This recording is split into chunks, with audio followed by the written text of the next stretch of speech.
সেইখান থেকে লোকগুলো হচ্ছে কত তাড়াতাড়ি মানে স্পিডে সব দৌড়ে হেঁটে যাচ্ছে যেমন দেখছো মনে হচ্ছে। পাখাগুলো যেমন দেখছো কত বড় বড় পাখা আছে ভাই সাহেব, সেরা কিন্তু অনেক বড় বড়। হাওয়াও কিন্তু আসে, আসতে ঘুরছে বলে তাই নয় যে হাওয়া আসছে না। কিন্তু ফাইনালি চলে এসেছি মেট্রো, হাওড়া মেট্রো সাবওয়ে যেমন দেখতে পাচ্ছ।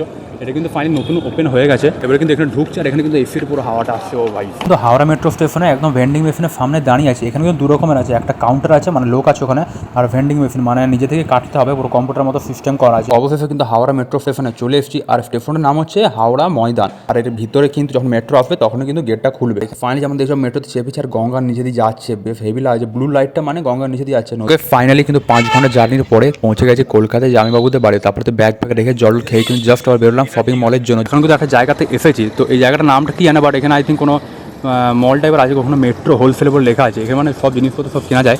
তো এখানে যে পার্কিংয়ের জায়গাটা যেমন দেখছো, এখানে পার্কিংয়ের জায়গাটা কিন্তু কি সেরা দেখতে। কিন্তু ফাইনালি পুরো আমরা হোলসেলের মেট্রো যেটা আছে ভিতরে ঢুকে গেলাম। এটা মানে আমাদের ওখানে যেমন বিগ বাজার বা স্মার্ট বাজার আছে অমনি টাইপের বলতে গেলে, বাট এটা কিন্তু অনেক বড় বাজারে যেমন দেখতে পাচ্ছি সেমই কিন্তু আছে, বাট দেখতে কিন্তু সেরা লাগছে।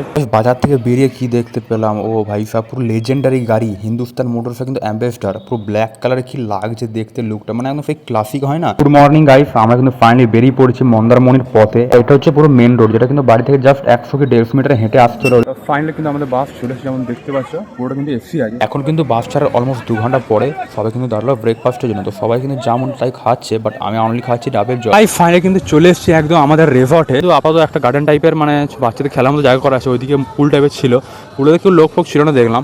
আর এখানে জাস্ট একটা সন্ধ্যেবেলায় বিকাল টাইমে বসার জন্য করা আছে মনে হচ্ছে এরিয়াটা। যেমন দেখছো বেরিয়ে কিন্তু সোজা কিন্তু বিচ, যদি যখন ওইদিকে যাবো তখন কিন্তু দেখাবো কেমন সিনটা।